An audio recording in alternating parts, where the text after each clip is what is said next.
que hay en el recién nacido y en los ancianos, ¿sí? En los extremos de la vida con respecto a la hematopoiesis.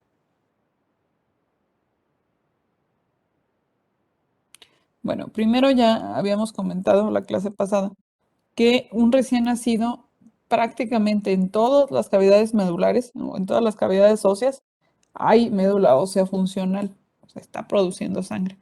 Y en la medida que va pasando el tiempo, pues va disminuyendo la cantidad de médula ósea roja que hay. Por lo tanto, eso les dice, pues que teóricamente hablando, pues tiene como más células, por así decirlo. Pero ¿qué características tienen esas células? Y para entender cómo es que es la hematopoiesis en el recién nacido, vamos a regresarnos un poquito a la embriología. Primero, si ustedes recuerdan, les dije que las primeras células que se formaban eran eritroblastos, ahí en la región del saco vitelino. Pero una característica muy importante de esas células embrionarias hematopoyéticas es que son muy grandes, ¿sí? Tienen una morfología que se llama megaloblastoide, o sea, las células son extremadamente grandes en comparación de las que tenemos ya de forma en el adulto. También prácticamente no hay respuesta a eritropoyetina. La hematopoiesis del embrión no responde a eritropoyetina, es totalmente independiente y la tasa proliferativa es muy alta. Además de que tienen bajo nivel de injerto. ¿Esto qué quiere decir? Que no se quedan en donde están, por así decirlo. Todavía no adquieren esa característica que yo les mencionaba de homing, que las células regresan otra vez a la médula ósea. Y vean, el CD34 en las células embrionarias está negativo. A diferencia de cuando va ya madurando, ya en el feto, ya adquiere la positividad para CD34. Y con respecto a los eritrocitos también cambia algo, el tipo de hemoglobinas que se producen. Las hemoglobinas embrionarias son estas que están aquí, Gowers 1, Gowers 2 y Portland, y se producen justamente en ese orden. Primero va la Gowers 1, luego la Gowers 2 y luego la Portland. Varían en el tipo de cadenas que conforman la hemoglobina. ¿Qué característica tienen estas hemoglobinas? La alta afinidad por el oxígeno. Si ustedes recuerdan ahí en embriología, una de las, más bien la sangre oxigenada del producto, pues realmente tiene una baja concentración de oxígeno en comparación de la que nosotros tenemos, por lo menos lo que circula. Pero capta mucho oxígeno su hemoglobina por esa alta afinidad que tiene. En la medida que van cambiando las cadenas de la hemoglobina y se forma la hemoglobina fetal, va disminuyendo la afinidad de la hemoglobina por el oxígeno. También qué características va adquiriendo o va perdiendo. Primero, se van haciendo más chiquitas y empiezan a responder a la eritropoyetina, empiezan a tener ya ese nivel, ese efecto de homing, o sea, ya se producen en la médula ósea y se quedan en la médula ósea y expresan CD34. Esto es en el embrión y en el feto. ¿Qué pasa con el recién nacido? Bueno, que cuando nosotros tenemos al recién nacido, hay que tener en cuenta varias cosas. Primero, es que vamos a tener grandes variaciones en las concentraciones de hemoglobina y de eritrocitos en el recién nacido dependiendo de todo lo que influyó en el parto. El tiempo que pisaron el cordón, si fue parto, si fue cesárea, si hubo sufrimiento, si usaron forceps y todo lo que le pasó en el parto afecta considerablemente la hemoglobina con la que van a nacer y la hemoglobina sobre todo que nosotros pudiésemos detectar en el cordón umbilical o en la sangre del cordón umbilical. Otro punto importante también con el recién nacido es que el volumen sanguíneo total es mucho mayor que en un adulto. Es 86 mililitros por kilogramo de peso. Recuerden que los niños tienen más contenido de agua y también se refleja en el volumen sanguíneo total. O sea, teóricamente tienen más sangre circulando que nosotros. Y en su sangre, transitoriamente y sobre todo en la sangre que nosotros podamos obtener de cordón, hay unidades formadores de colonias y células madre hematopoyéticas y células embrionarias. están circulando por ahí. Por eso es que se pueden hacer trasplantes de médula ósea de sangre de cordón umbilical o de placenta, porque ahí tengo a los progenitores y ahí tengo a las células madre. Bueno, ¿qué más va a pasar? Dentro de las primeras horas después del nacimiento, se van a elevar todavía más hematocritos y hemoglobina, y eso es porque va a haber un movimiento del plasma hacia espacio extravascular. Entonces eso va a provocar que el recién nacido se quede hemoconcentrado, o sea, va a perder líquido y por lo tanto la proporción de hemoglobina que hay con el agua pues se va a incrementar.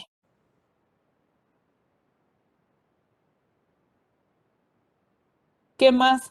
Si las células embrionarias y las células fetales eran megaloblastoides, pues obviamente todavía las células del recién nacido siguen siendo grandes, aunque yo no al grado de la megaloblastosis, simplemente son macrocíticas. Los eritrocitos de un recién nacido están alrededor de los 110 femtolitros de volumen. Lo normal es que estén en 90, eso es el volumen normal de un eritrocito de un adulto. Entonces, en los recién nacidos, las células siguen siendo grandes. Van a ir disminuyendo el volumen corpuscular medio, que es lo que marca el tamaño del eritrocito, en el transcurso de las semanas y se llegan a normalizar aproximadamente en la semana 9 después del nacimiento. En un frotis de sangre periférica, ¿qué células voy a encontrar? Pues ya quedamos que son grandes los eritrocitos, son normocrómicos, puedo encontrar algunas formas inmaduras en sangre periférica de los eritrocitos, eritroblastos, por ejemplo, y algunas otras formas alteradas de los eritrocitos porque todavía no completan el proceso de desarrollo. Además de que tengo un porcentaje elevado de reticulocitos, o sea, tengo formas inmaduras en sangre periférica y es normal en un recién nacido.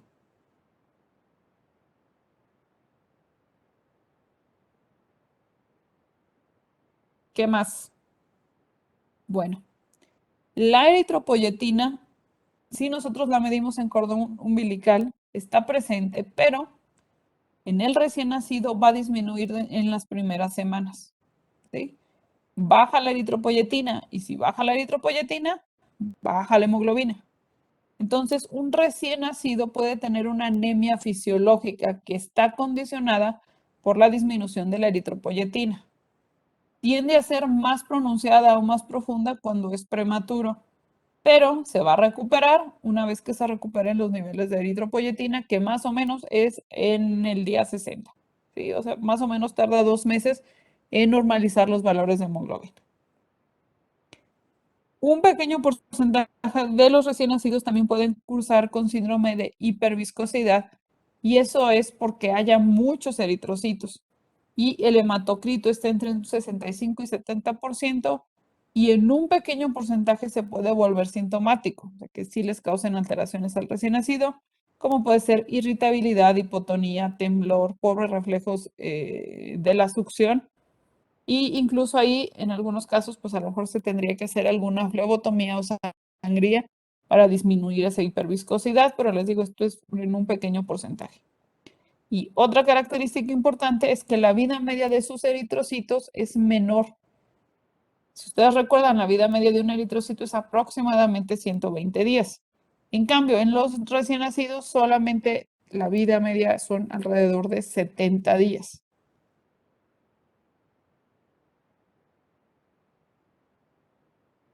Y aquí nada más para que vean. Aquí está la edad en días y luego semanas. Vamos a centrarnos ahorita en los valores de hemoglobina. Y si ustedes se fijan, puede empezar elevada, pero en la medida que va transcurriendo el tiempo va disminuyendo. Incluso en algún determinado momento pueden llegar a presentar anemia, que es lo que les mencionaba. Ajá, de sacarle sangre, las flebotomías o sangrías. Les digo, en algún determinado punto puede llegar a presentar la anemia fisiológica del recién nacido. Y obviamente, ya les dije, es dado porque disminuyen los valores de hemoglobina. También nos vamos con el tamaño. Si ustedes se fijan, nos marca el tamaño del eritro. Vean cómo conforme va pasando el tiempo, la célula va disminuyendo de tamaño hasta que llegamos a valores normales. ¿Alguna duda?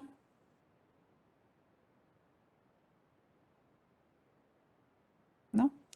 Esto les deja otra enseñanza, espero, que ustedes necesitan tablitas de valores normales dependiendo de la edad, sobre todo en niños recién nacidos, población infantil.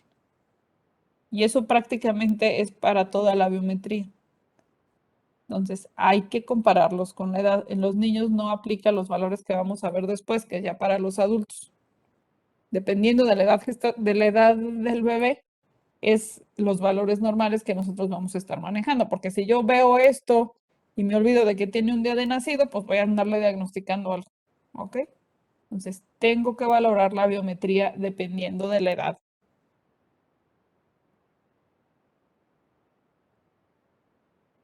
Eso es con respecto a la línea eritroide. Ahora, con la línea mieloide, en los recién nacidos, la cuenta de neutrófilos es mayor que en el resto de los niños. No quiere decir que sea mayor que en el resto de la gente, sino que en el resto de los niños. Incluso podemos llegar a encontrar formas inmaduras en sangre periférica como metamielos y bandas. Y eso es porque inicialmente se elevan las interleucinas que controlan la proliferación y supervivencia de estos. Pero es transitoria, solamente dura entre 48 y 72 horas. Después de eso, los niños hasta los 4 años tienen más linfocitos que neutrófilos. Incluso tienen neutropenia y es esperado. ¿Ok? No se les olvide eso. En los niños alrededor del hasta los 4 años tienden a tener linfocitosis y con neutropenia. Me ha pasado que me mandan a niños por neutropenia y pues no es total y absolutamente fisiológico, es esperado lo que sucede. Veo el chat que no lo estaba viendo.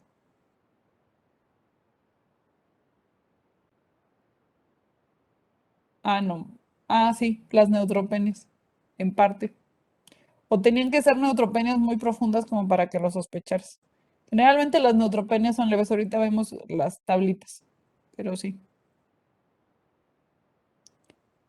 Ajá, eso sí, no. Las plaquetas, efectivamente, aquí está, esas sí se mantienen igual. También algunos pueden cursar con eosinofilia, aunque no es una eosinofilia muy importante, pero pueden tener. Y lo que sí, justo mencionaban aquí, escribía aquí Lisandro, las plaquetas afortunadamente para todos nunca varían. O sea, siempre su valor normal es de 150,000 a 450,000.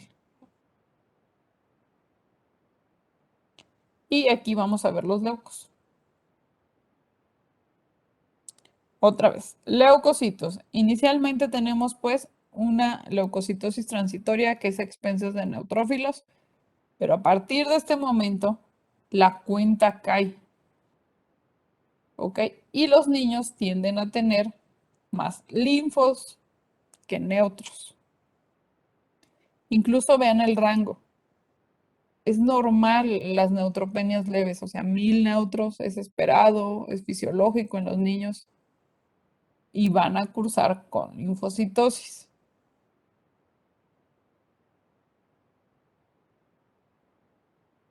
¿No está? Esa es la neutrofilia transitoria.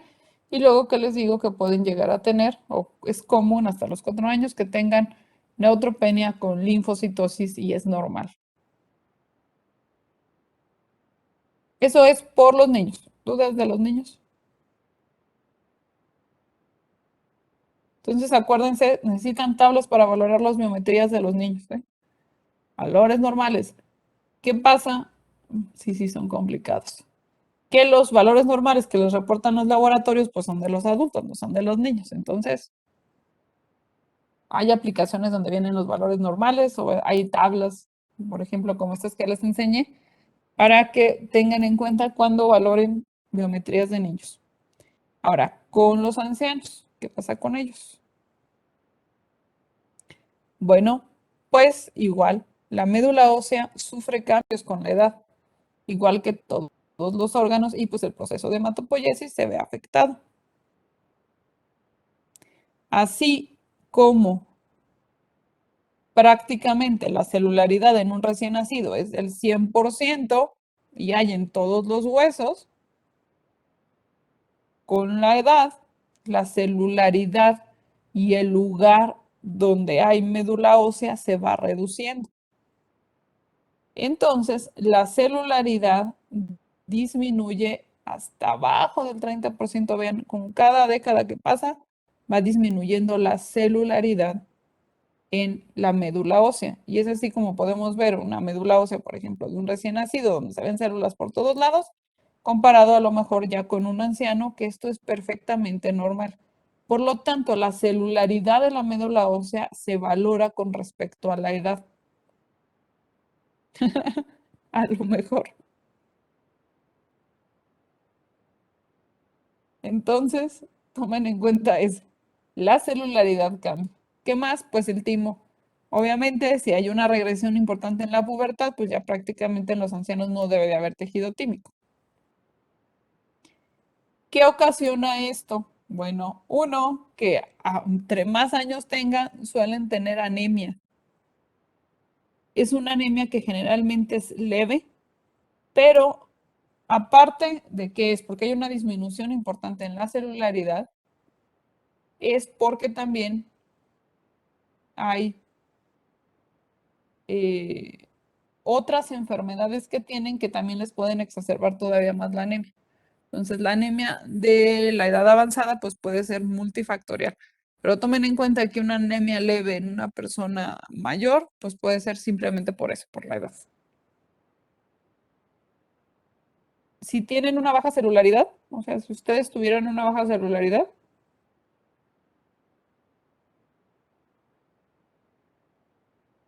pues ahí sí ya les habla de una patología, una anemia plástica, un síndrome de insuficiencia medular.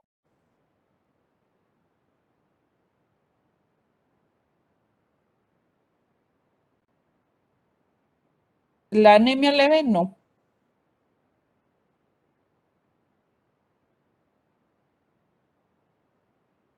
Tiene que ver con esto. A partir de los 60, 70 años, ya es esperado que puedan llegar a tener una anemia, pero es leve. Estoy hablando que son valores de hemoglobina menos de 10, o sea, mayores de 10, entre 10 y 12. Ya más grave, pues ya no es por eso. Ahora, como también disminuye el sistema inmunológico, envejece el sistema inmunológico, pues también empiezan a tener deficiencias en el sistema inmunológico y por lo tanto tienen un riesgo incrementado a presentar infecciones o reactivación de algunas infecciones crónicas que ya tuviese. No, así valores como para los niños, no. Lo que sí es que se puede considerar una anemia leve esperada.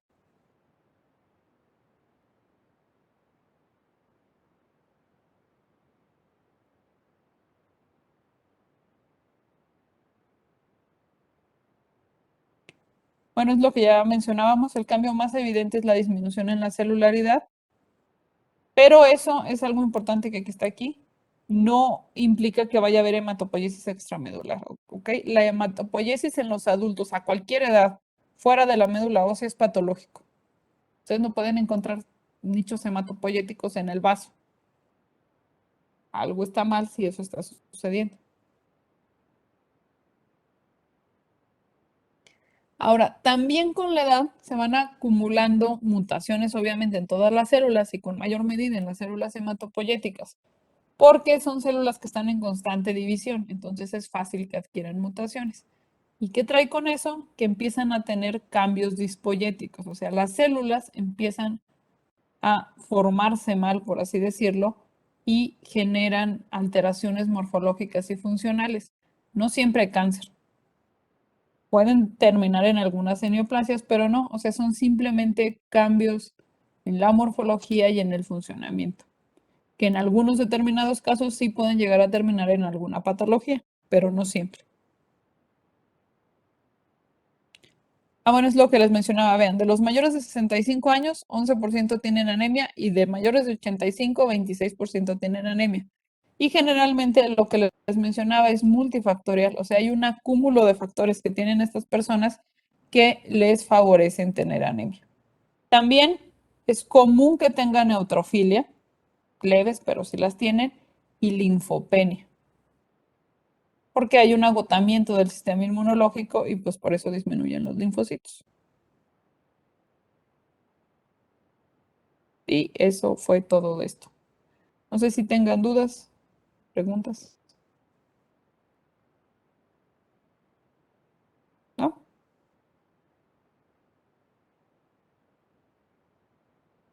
Bueno, esas fueron la hematopoiesis. Vamos a recordar las características generales de las células hematopoyéticas. Doctora, Dime. perdón que la interrumpa, pero dijo que es común, perdón, que tenga neutrofilia leve y ¿qué otra cosa, perdón? Linfopenia. Ah, ok, gracias. De nada.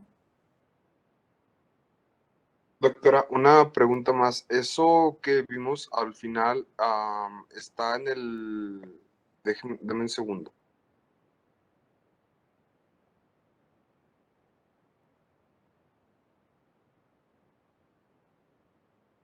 ¿En el de pregrado? No, eso no O... está. Están en gracias. el otro. Aunque las tablas son de otro libro, pero la información sí viene en el otro, en el de Sans. Gracias, doctora. De nada.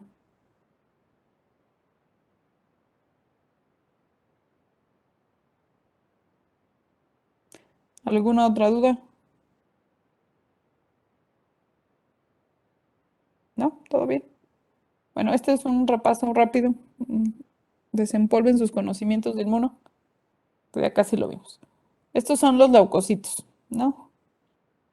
En esta materia sí vamos a ver a los eritrocitos y las plaquetas, pero los eritrocitos los vamos a ver unas clases más adelante cuando empecemos a ver anemia y las plaquetas las vamos a ver bien cuando veamos fisiología de la coagulación.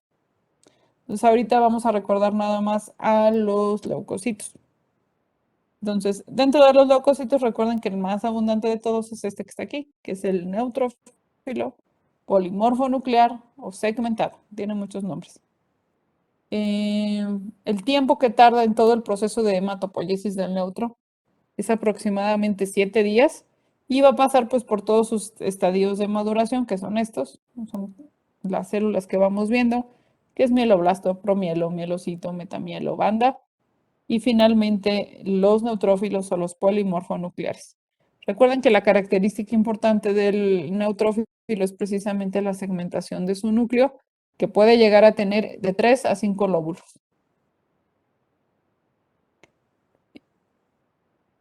¿Qué pasa?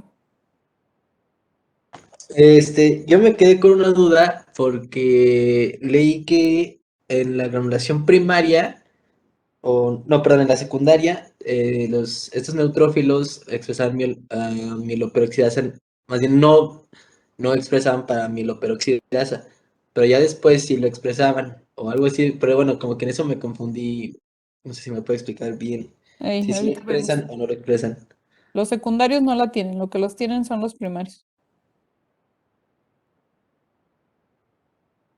La mieloperoxidasa está en los gránulos primarios del neutro.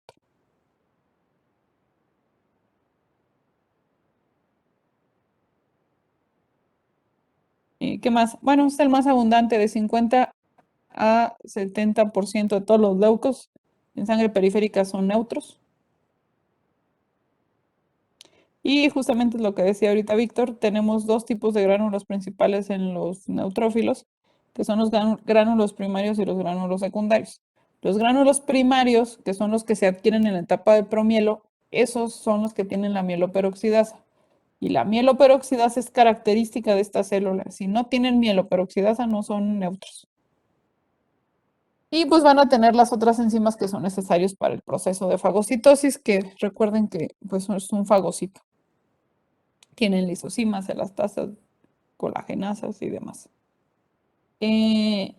Los neutrófilos los encontramos distribuidos en 4 compartimientos.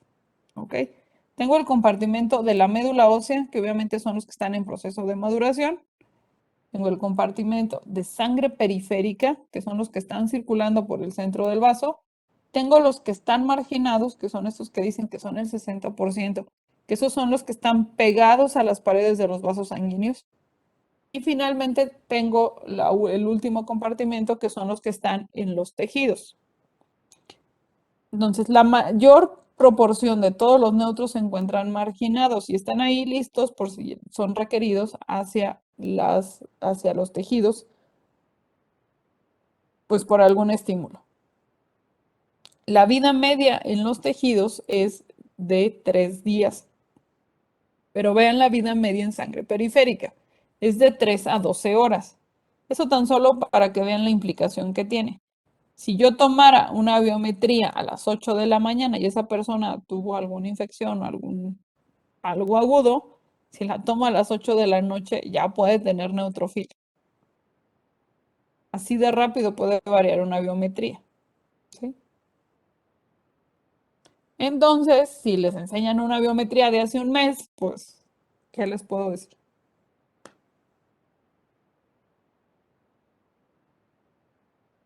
No, dejen ustedes de 3 días, ese sería lo de menos. Que llevan de un mes o de 2 meses atrás, pues no. No, no me refiero a las horas. Me refiero a que hay una variación por la vida media que tienen en sangre periférica muy importante. O sea, el hecho de que ustedes valoren a una persona con una biometría de hace 24 horas no les dice que en este momento la biometría sea total y absolutamente otra.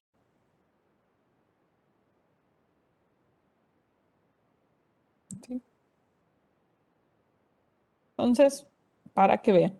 Esa es otra. Bueno, ¿cuáles son los marcadores del neutro? Pues muy importante la mieloperoxidasa. Y el marcador de la línea mieloide es CD33. También expresan CD45 y CD38, que es lo que lo marca como células hematopoyéticas. ¿Cuál es el principal regulador humoral de los neutros?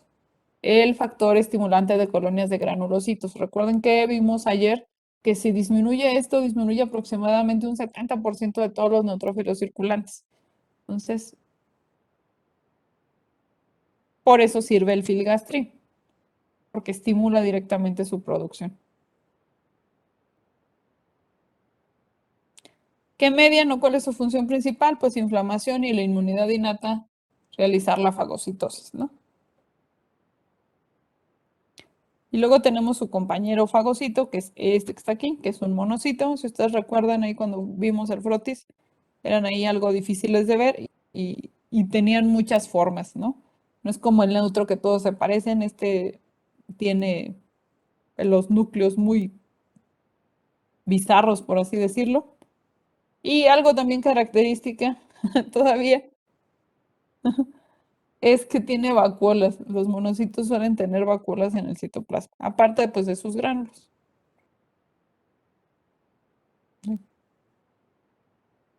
Este tarda entre 50 y 60 horas en todo el proceso de maduración y aquí nada más tengo 3 células reconocibles en médula ósea, que es monoblasto, promono y el monocito. El tiempo de supervivencia en sangre periférica, vean, 8 a 72 horas. Otra vez, las variaciones pueden ser en el transcurso del día. Pero ya en los tejidos, porque recuerden que finalmente son células tisulares, su vida es de 2 a 3 meses. Efectivamente, ahí era el buficoat, ahí donde los vieron.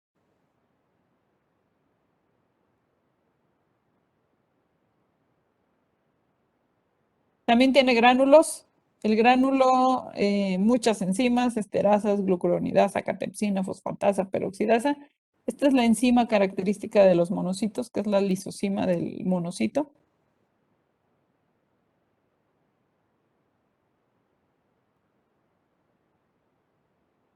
Y bueno, recuerden ustedes, cuando los monocitos salen de sangre periférica hacia los tejidos, ya no se llaman monocitos, se llaman macrófagos. Pero además de esos macrófagos que provienen de la migración de los monocitos, también hay otros macrófagos que ya se encuentran en los tejidos.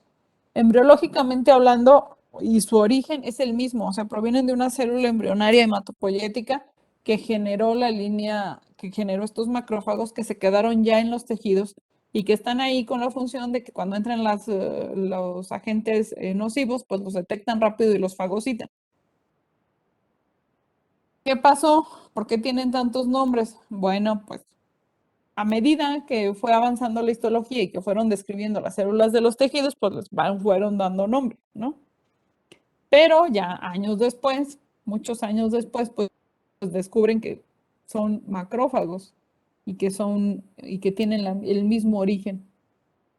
Pero pues ya tenían su nombre y pues no se los iban a quitar. Por eso los macrófagos del hueso se llaman osteoclastos, la microglia del sistema nervioso central, las células de Langerhans, las células de Kupffer, y luego ya identificaron que eran macrófagos, pues ya. Hay macrófagos en pulmón, en el vaso, en las cavidades, en médula ósea, en corazón, en ganglios linfáticos, que ya están ahí. Estos no provienen de la migración de los monocitos, son macrófagos que ya están ahí y se reproducen de células embrionarias, mesenquimales, la gran mayoría de ellas que se quedaron en estos órganos. ¿Cuál es la función de los...? Ajá, también hay macrófagos residentes del corazón, pero ahí ya se llaman macrófagos, igual que los de la médula ósea.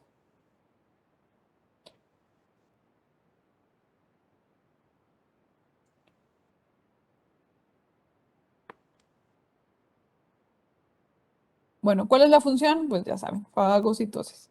Pero la otra, si ustedes recuerdan ahí inmuno, son células presentadoras de antígeno profesionales. Entonces, hacen la presentación antigénica y con las citocinas que producen, pues también ayudan a la inmunomodulación, a la reparación tisular, a la eliminación de células muertas y a la eritropoyesis, ya veremos ampliamente, porque es en los macrófagos de la médula ósea en donde está el hierro que se une al grupo M para la generación de hemoglobina. Luego tenemos este otro que a todo le veían cara de basófilo. Esta es la célula menos abundante de sangre periférica. Es la que tiene los gránulos muy morados, morados. Por la tensión que hace con los básica de los cristales de Charcot-Leydig. Menos del 0.5% de sangre periférica. La interleucina que ayuda a su producción es la interleucina 3, produce interleucina 4 y 13. Su vida media es de 1 a 2 días y si ustedes recuerdan, están involucrados en los fenómenos de hipersensibilidad tipo 1. Porque sus gránulos contienen... no es la de los basófilos.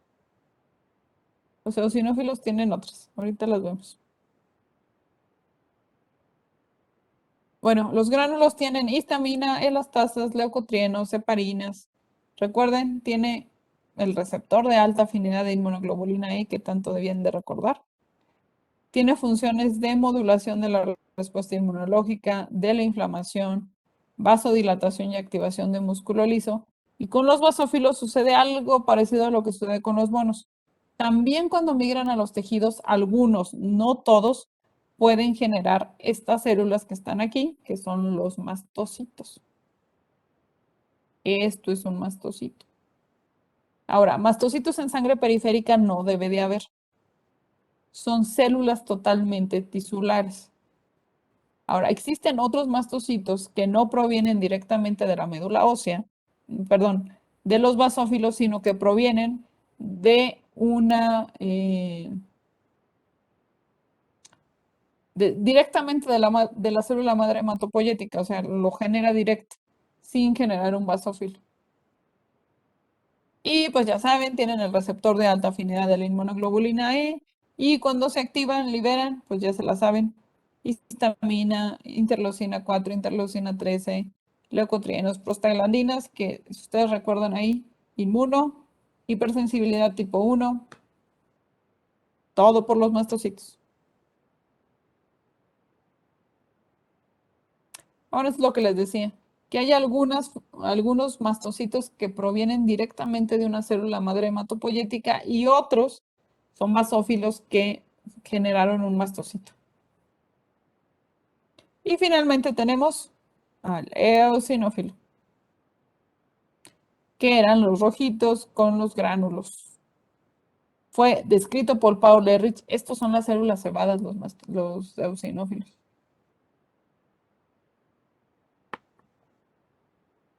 No los mastocitos. Son menos del 10% en sangre periférica. Otra vez, es una célula netamente tisular. Y la vida media en sangre periférica, otra vez, si se fijan, de 8 a 12 horas. Si se fijan, los leucocitos nada más usan la sangre periférica para pasar por ahí. No hacen otra cosa en sangre, simplemente pasan por ahí para llegar a donde tienen que ir. Todas son células tisulares. La vida más prolongada la tienen en los tejidos y particularmente los eosinófilos tienden a migrar con mayor frecuencia a epitelios y mucosas. ¿Sí?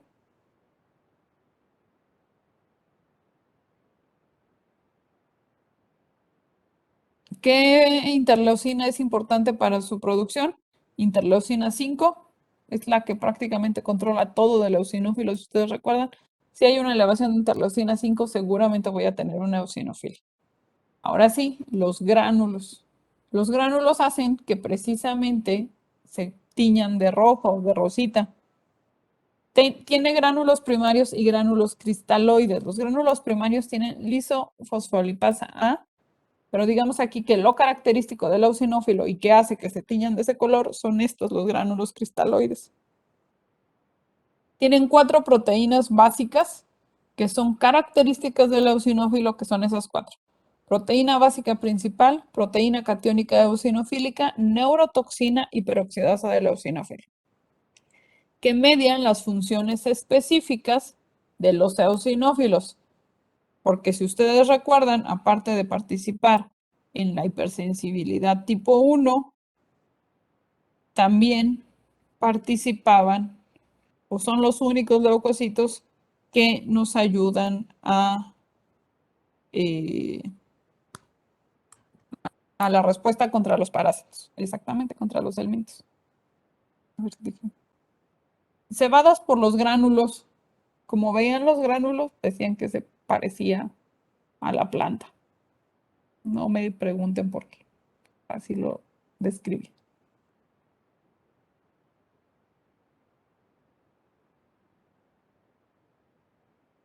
¿Qué más? Bueno, la actividad antihelmíntica. También funcionan contra algunas bacterias. Regulación inmunológica por todas las citocinas que producen. Ya saben, esta que tanto sufrieron, la hipersensibilidad inmediata. Ayudan a la regulación de la respuesta inflamatoria y también a la vigilancia de antígenos tumorales. Entonces tienen muchas funciones ahí que son un poco distintas al resto de los granulocitos. Y finalmente, el último de los leucocitos es este, los linfocitos. Ya se los deben de saber de principio a fin a los pobres linfos. Saben poco citoplasma y su núcleo muy grande. Los 3 tipos de linfos que tenemos, linfocitos B, linfocitos T y las células linfoides innatas, que ahí entran los linfocitos natural killer. Ya saben, el proceso de maduración de los linfocitos B se lleva a cabo en la médula ósea y de los linfocitos T se genera el progenitor en la médula ósea, pero luego migra al timo y ahí sucede todo el proceso de maduración en donde están involucrados los procesos de selección positiva y de selección negativa. Recuerden, el receptor del T está restringido al complejo mayor de histocompatibilidad, el del B no, y aparte el B hay una forma más madura del B, que es la célula plasmática, que es la que produce los anticuerpos. Y bueno, ya saben, los CDs. Recuerden, los marcadores del B, CD19 y CD20, los del T. ¿Cuál es el del T? CD4. No. ¿Cuál es el marcador de un linfo T? Que todos los T lo tienen, independientemente de la subpoblación que sea. No, el TOL es de los innatos.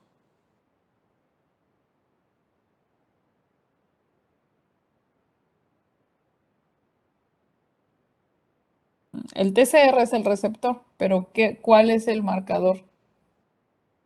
Exactamente, CD3.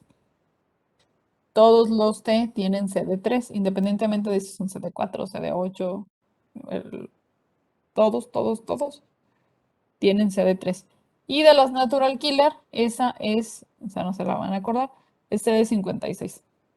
Entonces son los marcadores de cada uno de los linfocitos. Estos ya los vimos, todo un semestre estuvimos viendo linfos. No sé si tengan alguna duda, pregunta. ¿No? Muy bien.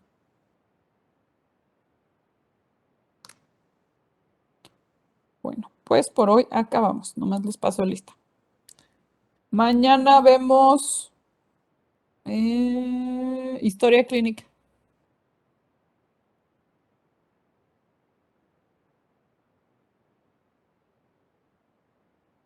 Claro que va a venir en el examen.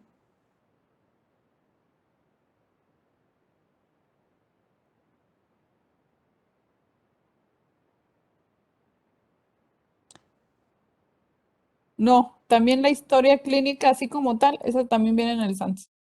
Son los únicos, ya de partir de ahí ya todo viene en el otro. No, muchachos, sino cómo acabamos. Además, la historia clínica tampoco está tan complicada.